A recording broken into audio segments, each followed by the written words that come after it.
Hello, in this video we are going to drain final label solutions, study a little bit, keep game sharp. If you want to study with Preflop trainer, head down to bbzpoker.com. The link is in the description. It is available to anybody. So let's dive into all of these situations will be final label.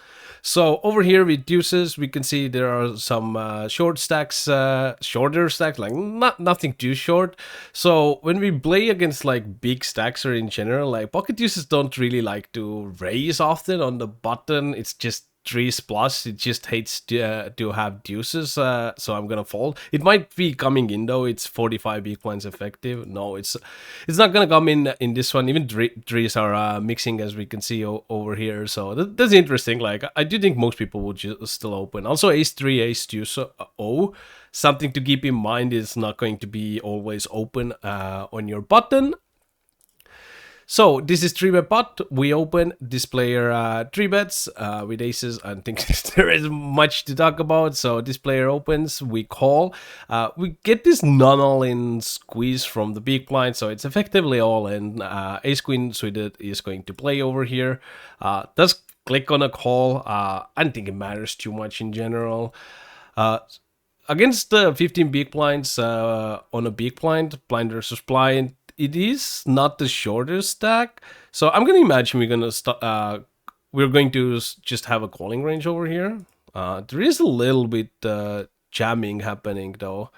That's interesting. Let's take a look.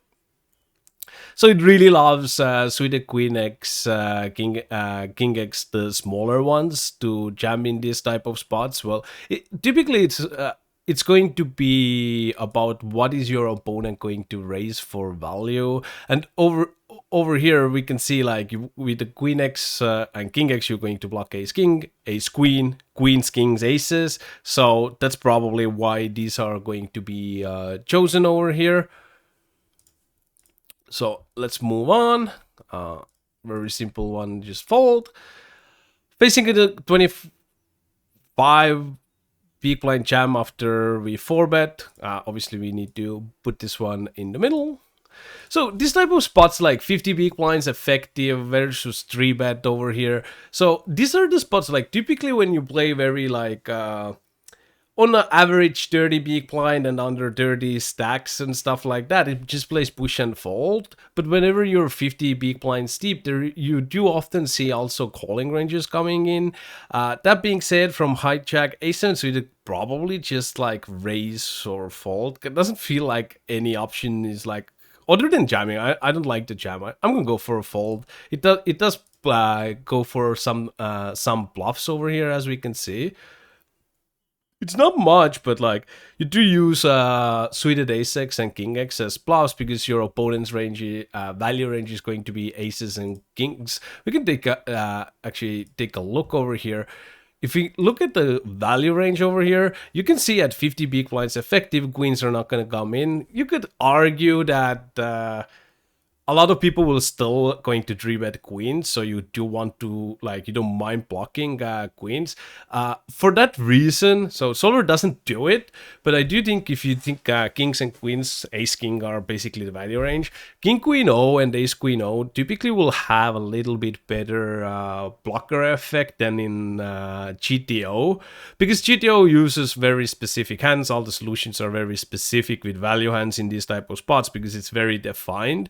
In sense of it's not linear, it's always kind of polarized. So just the way these type of spots work, suited king x, suited ace x are your go-tos, but you do have a calling range over here, but it's still kind of 50-50. You're supposed to be heavily 4-betting, which is very typical in ICM, or well, deeper ICM, where you kind of always going to have 4-betting ranges coming in, because you don't really want to be a guy who's, so to speak, bluff catching.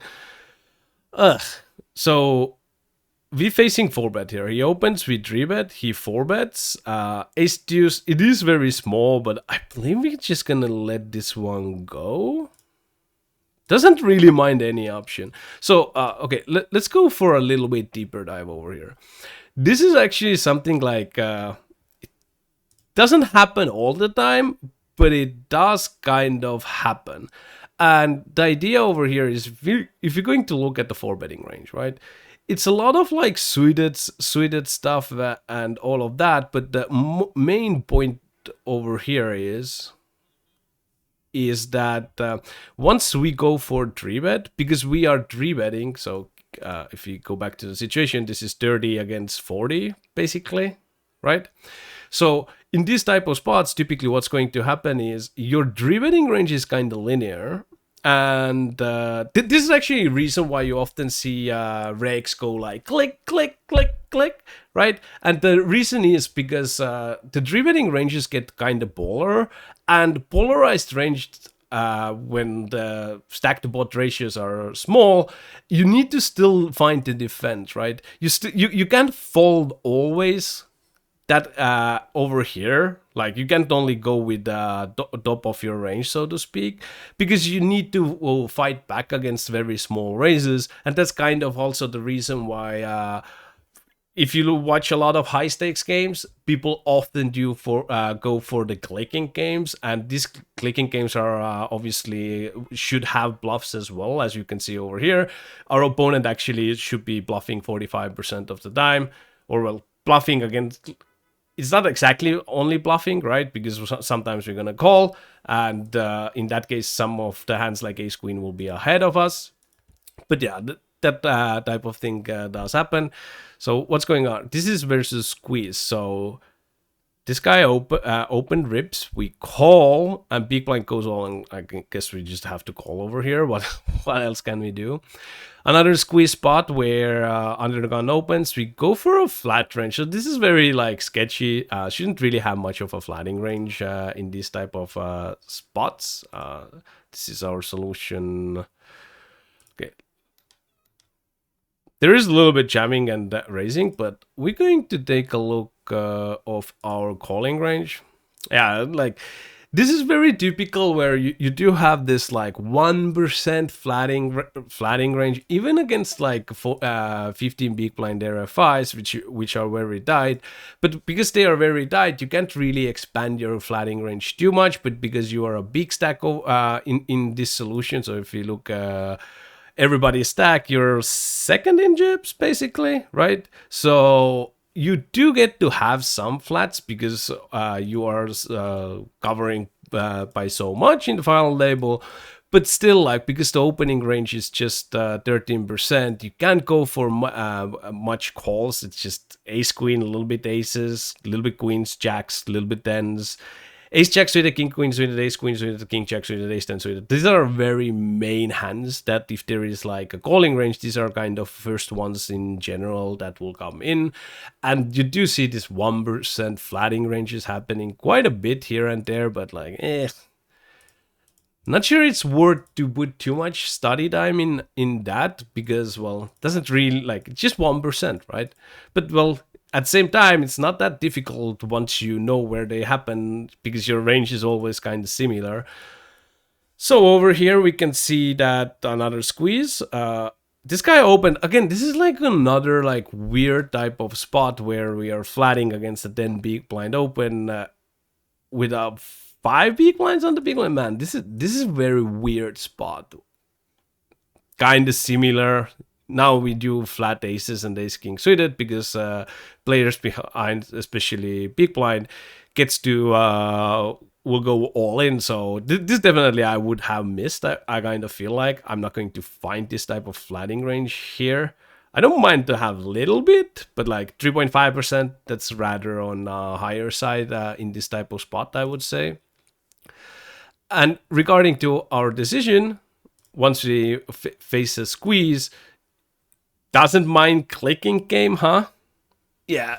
What is button range? So button just goes kind of linear with squeezes, and we do block ace queen, queens, kings, ace king. So very, like, in general, king queen O is, or like king queen in general, has very good blocking value in general. So if we can see that over here, if you have king queen, you do go into clicking game, and it's being like ace king and aces for value because we do have it here. I don't think normally you would have it in general. Like this is rather unique spot in general because you do have aces in the flattening range. But once you have aces or ace king and you know that, you do get to go into clicking games. So you click, the guy goes all in, and you can see even with these stacks, the clicking game does have 37% of bluffs,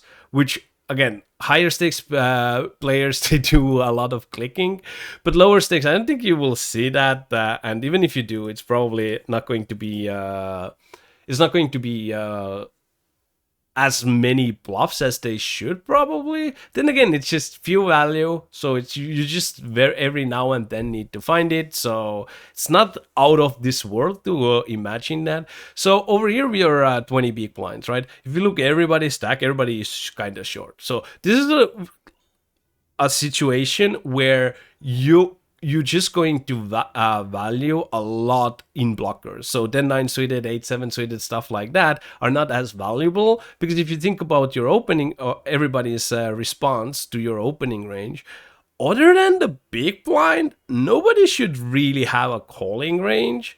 And even like big blind, like sure, he can still go for a calls, but like if nobody should have a calling range, well, you're not going to see a flop with 10-9 suited, right? Or like you shouldn't really. So you do really love to see offsuit ace-6. Like yeah, it's just like even the bears are not as valuable. Over here you do go somewhat down because you get to call the big blind and get to run it. But you can see even like jack 10 suited, queen 10 suited, it's not coming in.